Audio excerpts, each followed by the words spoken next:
नमस्कार, स्वागत है आपका। आप देख रहे हैं जोहार झारखंड। मैं हूं आपके साथ सुमित झा। राज्यसभा चुनाव को लेकर बीजेपी प्रदेश मुख्यालय में अहम बैठक हुई है। प्रदेश अध्यक्ष दीपक प्रकाश के नेतृत्व में हुई इस बैठक में प्रत्याशी के नाम पर चर्चा हुई। बैठक में सांसद सुनील सिंह, लक्ष्मण गिलुआ, सुदर्शन भगत सहित कई नेता उपस्थित थे। बीजेपी चुनाव समिति ने सर्वसम्मति से प्रदेश अध्यक्ष दीपक प्रकाश, संगठन मंत्री धर्मपाल और विधायक दल के नेता बाबूलाल मरांडी को प्रत्याशी चयन के लिए केंद्रीय नेतृत्व से विचार विमर्श कर फाइनल करने का निर्णय लिया। सांसद सुनील सिंह ने कहा कि जल्द ही प्रत्याशी के नाम की घोषणा हो जाएगी। माननीय प्रदेश अध्यक्ष दीपक प्रकाश जी, नेता विधायक दल आदरणीय बाबूलाल जी और हमारे माननीय संगठन मंत्री धर्मपाल जी को चुनाव समिति ने अधिकार सौंपे हैं कि इस दिशा में आगे की कार्रवाई केंद्रीय स्तर पर बातचीत करना और बाकी की सारी जिम्मेवारी उनको संगठन ने सौंपा है। रंगों के त्योहार होली पर नकली पनीर और मावा के सौदागर आपके पकवान में जहर खोलने की तैयारी में हैं। रांची में फूड सेफ्टी डिपार्टमेंट ने करीब 2000 किलो नकली पनीर को जब्त किया है। 6 बसों के जरिए इस नकली पनीर को बिहार के कई शहरों से रांची लाया जा रहा था। इसी बीच फूड सेफ्टी विभाग ने जानकारी मिलने पर छापेमारी की, जिसमें नकली पनीर के साथ नकली मावा और घी जब्त किया गया। हालांकि इस मामले में किसी की भी गिरफ्तारी नहीं हो सकी है, लेकिन पुलिस सरगना की तलाश में जुट गई है। हमने इसमें प्रथम चरण में मैंने इसको चेक किया, आयोडीन सॉल्यूशन डाल करके चेक किया। इसमें पूरी तरह से स्टार्च मिला हुआ है। इसमें अरारोट, मैदा, स्टार्च में कुछ भी हो सकता है, जो कि ये शरीर के लिए बहुत ही हानिकारक है खाने से। जो रंग मिलाया गया है, इसमें जो कलर आ गया, इससे शरीर को बहुत ही नुकसान हो सकता है। सबसे हमारे पास करीब 2000 केजी के आसपास जो सामान बरामद हुआ है, जो पूरी तरह से नकली है, जिसका हमने टेस्ट भी किया ऑन स्पॉट टेस्ट के तहत कि ये पनीर में कुछ एडल्ट्रेशन है। सबसे पहली बात तो ये कंज्यूमर के साथ एक ठगी है, क्योंकि वो दूध का दाम आपको मतलब ले रहे हैं आपसे और आपसे डुप्लीकेट पनीर खिला रहे हैं। और दूसरी बात ये है कि जिस तरह कोरोना और भी अन्य बीमारियां, जिस तरह से पैकेजिंग है इसकी, तो कुछ लेबलिंग भी नहीं, ना एक प्रॉपर पैकेजिंग भी नहीं है, इससे इन्फेक्शन होने का चांसेस ज़्यादा है। रेगुलर छापेमारी चलेगी, क्योंकि इस मामले में जिला प्रशासन काफ़ी सख्त है और त्यौहार को लेके भी, क्योंकि इस समय सबसे ज़्यादा सप्लाई होती है। अब आपको बताते हैं कि नकली पनीर की पहचान कैसे करें। पनीर के टुकड़े पर कुछ बूंदें आयोडीन टिंचर की डालकर असली नकली की पहचान की जाती है। पनीर का रंग अगर नीला पड़ जाए तो फिर वो पनीर मिलावटी है। पनीर का छोटा टुकड़ा हाथ में लें और उसे मसलें। अगर पनीर का टुकड़ा टूटकर बिखरने लगे तो पनीर नकली है। नकली पनीर अधिक कड़ा होता है, रबर की तरह खिंचता है।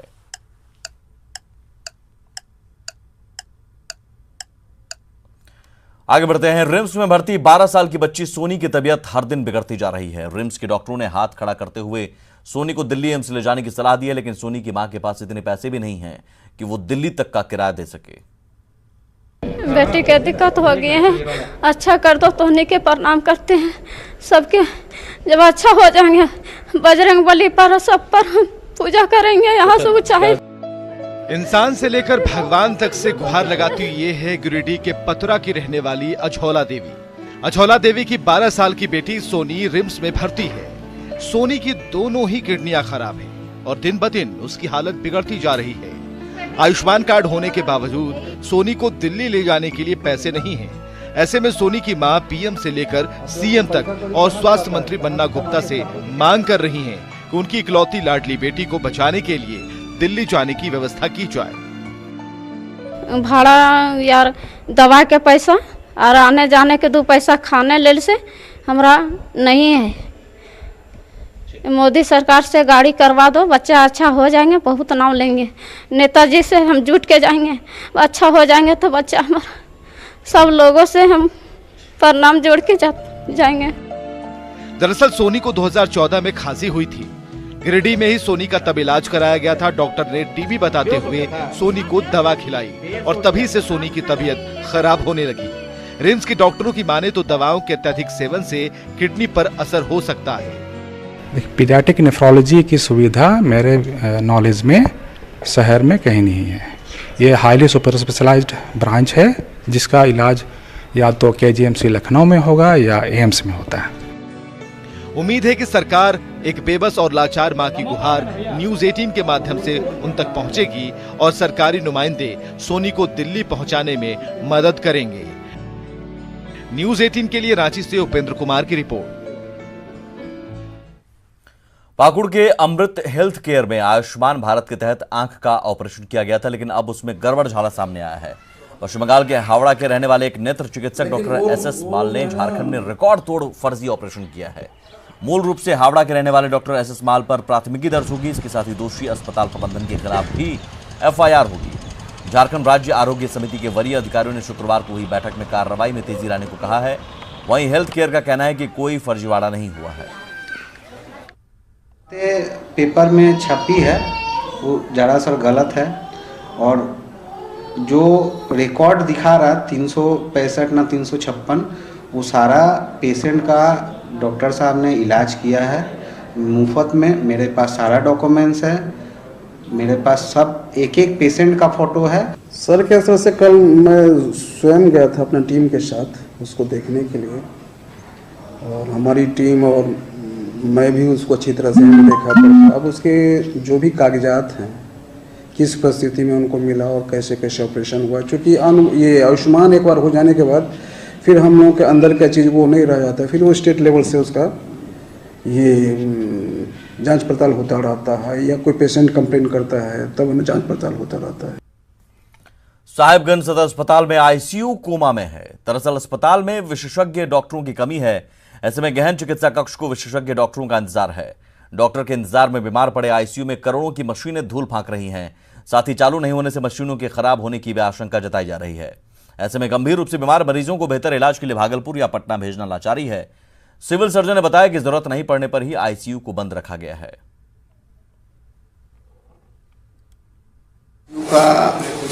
स्पेशलिस्ट अगर आ जाए तो जिस ढंग से सरकार व्यवस्था आईसीयू का यहाँ किया है तो शायद मरीजों के हित में बहुत अच्छा रहेगा। आईसीयू रूम इसलिए गंदा है कि रूम कभी खुलता नहीं है। हाँ, फिर भी हम उसको साफ सफाई तो करवाएंगे ही, क्योंकि वहाँ कोई काम नहीं होता है, क्योंकि स्पेशलिस्ट डॉक्टर नहीं है, इसीलिए आईसीयू रूम नहीं खुलता। कोल्हान के सबसे बड़े एमजीएम अस्पताल के दिन बहरने वाले हैं। गर्मी से पहले अस्पताल में पाइपलाइन बिछाने का काम शुरू हो चुका है और जल्द ही तमाम वार्डों में इसका काम पूरा हो जाएगा। अब तक अपने एमजीएम अस्पताल में पीने के पानी के लिए मरीजों की लंबी लाइन देखी होगी, लेकिन इस पाइपलाइन के बिछने के बाद पीने के पानी के लिए मरीजों और उनके तीमारदारों को कोई परेशानी नहीं होगी। कोल्हान के सबसे बड़े एमजीएम अस्पताल में सबसे बड़ी समस्या जो थी वो पीने का पानी था, और मैं आपको नज़ारा दिखाना चाहूँगा एमजीएम अस्पताल के कैंपस में। आप देख सकते हैं किस तरह ये पानी का टंकी बन रहा है, और आपको बता दूं कि ये 15,000 लीटर पानी का टंकी ये बनाया जा रहा है। काफ़ी बड़े संख्या में इस टंकी का जो है निर्माण युद्ध स्तर पर किया जा रहा है। कहीं ना कहीं ये एमजीएम अस्पताल की एक सबसे बड़ी विडंबना थी कि अब तक इस एमजीएम अस्पताल में इमरजेंसी से लेकर अन्य वार्डों तक पानी की सप्लाई नहीं होती थी, और झारखंड सरकार के दो मुख्यमंत्री आपको बता दूं कि इसी शहर से आते थे, जमशेदपुर शहर से। अब वहीं कोल्हान का सबसे बड़ा जमशेदपुर स्थित जो एमजीएम अस्पताल है, इसमें मरीज हो या मरीज के परिजन, उनको पानी की काफ़ी समस्या होती थी। मगर इस बार झारखंड सरकार के जो स्वयं स्वास्थ्य मंत्री है बन्ना गुप्ता, उनका कहीं ना कहीं दावों का जो असर है वो धीरे धीरे एमजीएम अस्पताल में देखने को मिल रहा है। और आप देख सकते हैं कि कितना बड़ा ये पानी का टंकी का निर्माण युद्ध स्तर पर किया जा रहा है, और जल्द ही इस पानी की टंकी की बनते ही अब जो मरीजों को उनके बेड तक और सभी वार्डों तक 24 घंटे पीने का पानी मिलेगा। और कहीं ना कहीं इस पानी के टंकी बनने से जो बाहर सप्लाई करते थे, पानी की 2 नंबरी काम करते थे, और पानी का बोतल जो है वो दुगने दाम पर मरीज और उनके परिजनों को बेचा करते थे, उस पर लगाम लगेगा। अब देखना यह है कि टंकी का कब तक निर्माण हो पाता है और कब तक यहाँ अस्पताल में आए मरीज और उनको परिजनों को इस पानी का फायदा मिलता है। न्यूज़ 18 के लिए जमशेदपुर से आशीष कुमार तिवारी। आम लोगों को सस्ता आवास मुहैया कराने के लिए झारखंड राज्य आवास बोर्ड ने हजारों फ्लैट बनाए। 20-25 साल बाद भी लाख कोशिशों के बावजूद 3000 फ्लैट की बिक्री नहीं हो पाई। अब जर्जर हो चुके फ्लैटों को ध्वस्त करने की तैयारी चल रही है। यही नहीं, आवास बोर्ड की 80 एकड़ जमीन को भी डेवलप करने का फैसला लिया गया है। जर्जर हो चुके इन फ्लैट्स को देखिए, ऐसे ही ये कोई एक दो नहीं, हजारों फ्लैट्स हैं। झारखंड राज्य आवास बोर्ड ने लोगों को सस्ते दर पर घर मुहैया कराने के लिए ऐसे हजारों फ्लैट्स बनाए, लेकिन 20 से 25 साल बाद भी इसमें से हजारों फ्लैट के खरीदार नहीं मिल पाए। बहुत सारे फ्लैट पर लोगों ने कब्जा कर लिया और जो बच गए वो रहने लायक नहीं है। हो जाता मेंटेनेंस, लेकिन बहुत सारे लोग इलीगल तरीके से रह रहे हैं ना यहाँ पे। हाँ, बहुत सारे लोग ऐसे ही रह रहे हैं, कोई रेंट में रह रहा है, कोई इलीगली घुसा हुआ है, तो उस वजह से कोई सोसाइटी नहीं बन पा रहा है और कुछ मेंटेनेंस नहीं हो पा रहा है। रांची, जमशेदपुर, हजारीबाग, धनबाद समेत कई दूसरे शहरों में आवास बोर्ड के ऐसे 3000 फ्लैट हैं। राज्य सरकार ने ऐसे फ्लैट को हाल ही में फिर से मूल्यांकन कर लॉटरी के जरिए बेचने का निर्णय लिया है और जो जर्जर हो चुके हैं या जिन पर लोगों ने कब्जा कर रखा है उन्हें डिमोलिश करने का फैसला लिया गया है। तो वैसे ब्लॉक्स जो कि काफ़ी जर्जर स्थिति में हैं और उसमें अगर एक भी घर आवंटित नहीं है, तो यदि वो भवन उसको कंडेम करता है तो उनको डिमोलिश करके नया प्रोजेक्ट सोच सकते हैं। दरअसल पहले भी कई बार इन फ्लैट्स को बेचने की कोशिश हुई, लेकिन ज्यादा कीमत के कारण जर्जर फ्लैट बिक नहीं पाए। अब ऊंचे दामों पर इन फ्लैट्स को खरीदेगा कौन, यानी कि ना फ्लैट बिके और ना कब्जाधारियों से मुक्त हुए, क्योंकि आवास बोर्ड की मिलीभगत से ही तो कब्जाधारी ने सालों से फ्लैट पर कब्जा जमा रखा है। इस साजिश को विफल करने के लिए इस बार आवास बोर्ड ने फ्लैटों को डिमोलिश करने का और अच्छे कंडीशन में बचे फ्लैटों को सस्ते दर पर बेचने का निर्णय लिया है। इस निर्णय को अमली जामा पहनाने में कामयाबी कितनी मिलती है, ये देखने वाली बात है। भुवन किशोर झा, न्यूज़ 18, रांची। प्रधानमंत्री आवास योजना का मकसद था गरीबों को पक्का मकान मुहैया कराना, लेकिन सरकारी महकमे की लापरवाही से मकानों का निर्माण अधर में लटका है। कौन है गरीबों की परेशानी का जिम्मेदार, देखिए रिपोर्ट। ये टूटे फूटे मकान और गरीबों के मुरझाए चेहरे प्रधानमंत्री आवास योजना की हकीकत को बयां कर रहे हैं। 2 छोर पैसा दे हैं, 2 छोर, हाँ? नहीं का कहना पैसे नहीं आए कहन तो बैंक देन खन घर में का स्थिति है, कैसे रहती राहत है, जिन कैसनो फाटल टूटल में पानी बरसात में आयल है, दिक्कत है रहे के में, पानी में आयल है, दिक्कत है रहे के में, मिल जाता खन बनाती कैसनो। सरकारी लक्ष्य 4759 आवास के निर्माण का था, लेकिन सिर्फ 2093 आवास का काम ही पूरा हो पाया है। वार्ड सदस्य जहां काम अधूरा होने की बात मानते हैं, वहीं नगर परिषद अध्यक्ष जल्द बकाया किस्त के भुगतान की बात कह रहे हैं। जिसका घर नहीं बना है उस सबको रहने के लिए बहुत ही दिक्कत हो रहा है और हो सकता है बन जाएगा तो बहुत ही अच्छा रहेगा। रहने के लिए उस सबको आवास छत मिल जाएगा और अच्छा से अपना खुशी खुशी रहेगा। सिटी मैनेजर को कहा जा रहा है कि शीघ्र जो सेकंड थर्ड जो बाकी है देना, उसको तुरंत पैसा दिया जाए। आगे के लिए 5 करोड़ का डिमांड की गई है, आते साथ सभी को दे दिया जाएगा। नगर परिषद अध्यक्ष भले ही विभाग की लापरवाही को छुपाने की कोशिश करें, लेकिन सच्चाई है कि सरकारी बाबुओं की लापरवाही के कारण ही सरकार द्वारा राशि दिए जाने के बाद भी गरीबों के सर पर छत का सपना साकार नहीं हो पा रहा है। सुशील कुमार, न्यूज़ 18, गुमला। गुमला से ही अगली खबर। गुमला जिला ओडीएफ घोषित हो चुका है, लेकिन गुमला के घोर नक्सल प्रभावित इलाके में बने सुरसांग थाना परिसर में शौचालय नहीं है। मजबूरन जवानों को शौच के लिए बाहर जाना होता है, जो हादसे को न्योता देने वाला। सवाल है कि आखिर क्यों 2 साल में एक थाने में शौचालय तक नहीं बन पाया। हाथ में डब्बा, बोतल और बाल्टी लेकर खुले में शौच को जाते ये पुलिस के जवान हैं। इन्हें हर रोज ऐसे ही शौच के लिए बाहर जाना होता है। पता है क्यों? क्योंकि ओडीएफ घोषित हो चुके गुमला जिले के सुरसांग थाना परिसर में शौचालय है ही नहीं। यहाँ पर शौचालय नहीं है, इसलिए हमको जाना पड़ रहा बाहर। सुबह हो, शाम हो, चाहे 12 बजे हो, चाहे 4 बजे भोर में हो, हमको जाना पड़ता है बाहर।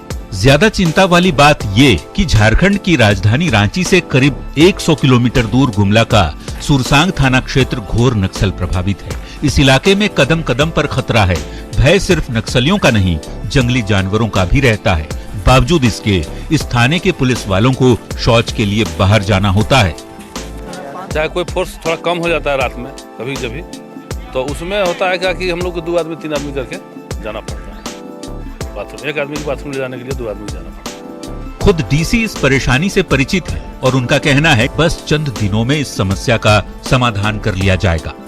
थाना में शौचालय निर्माण के लिए कार्य किया जा रहा है, अधूरा है, और उसके जो वहाँ बाजार हाट बनता है वहाँ पर सामुदायिक शौचालय का निर्माणाधीन है। मुझे लगता है अगले 5 से 6 दिनों में वो कंप्लीट हो जाएगा तो ये समस्या नहीं रहेगी। डीसी के आश्वासन के बाद हो सकता है 1-2 हफ्ते में सुरसांग थाने परिसर में शौचालय बन भी जाए, लेकिन सवाल है कि पिछले 2 साल से थाना चल रहा है और सबको पता है कि ये इलाका नक्सल प्रभावित है। फिर भी 2 सालों तक थाना परिसर में शौचालय क्यों नहीं बना? आखिर क्यों 2 साल तक जवानों की जान को जोखिम में डाला गया? और जब एक थाने तक में शौचालय नहीं तो फिर गुमला को ओडीएफ कैसे घोषित कर दिया गया? न्यूज़ 18 के लिए गुमला से सुशील सिंह की रिपोर्ट। आज अंतर्राष्ट्रीय महिला दिवस है और आज समाज के हर क्षेत्र में उल्लेखनीय योगदान के लिए खास महिलाओं को विशेष सम्मान दिया जा रहा है। सरायकेला के राजनगर प्रखंड की रहने वाली चामी मुर्मू को अंतर्राष्ट्रीय महिला दिवस के मौके पर राष्ट्रपति रामनाथ कोविंद ने दिल्ली में नारी शक्ति सम्मान से सम्मानित किया। चामी मुर्मू सहयोगी महिला समिति संस्था की संस्थापक हैं और पिछले 30 सालों से महिला सशक्तिकरण के साथ पर्यावरण संरक्षण को लेकर काम कर रही हैं। चामी मुर्मू ने पर्यावरण संरक्षण के क्षेत्र में अब तक 25 लाख पौधे लगाए हैं। चामी मुर्मू का सम्मान मिलने की खबर से इलाके के लोगों में काफी खुशी है। कलावंत्रीय लोगों के जीवन यापन में आप मदद भी कर रही हैं।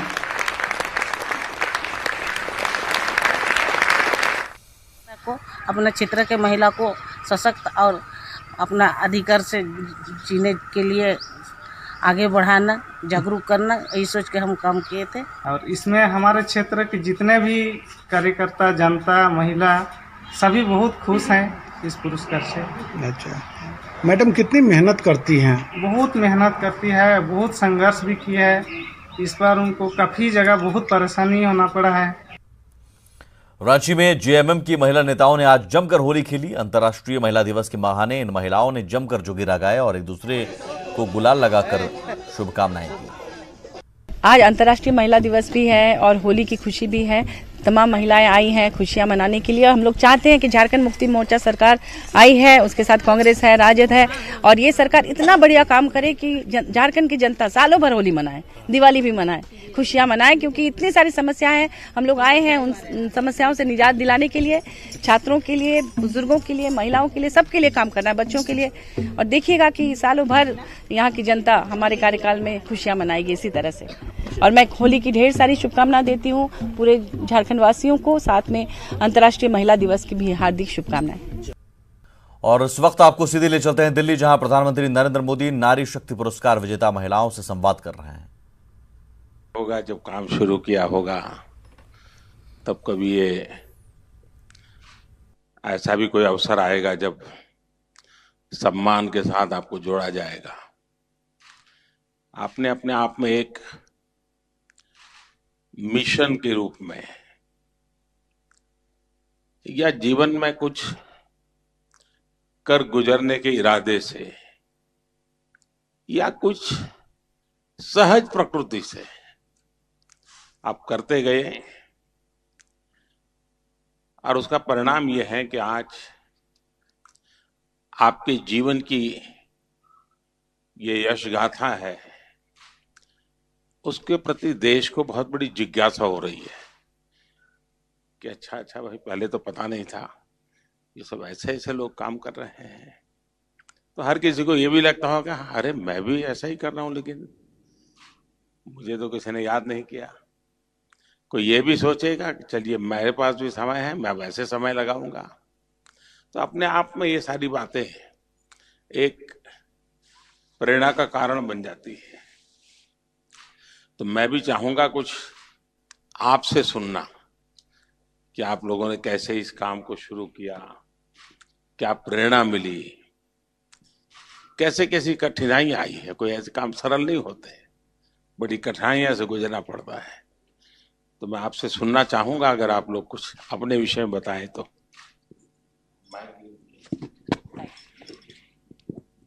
नमस्ते सर, मैं रश्मि उर्ध्वरेशे, मैं इंजीनियर हूँ। जब ही मैंने 1977 इंजीनियरिंग में एडमिशन लिया, मेरे कॉलेज में हार्डली कोई लड़कियाँ थी।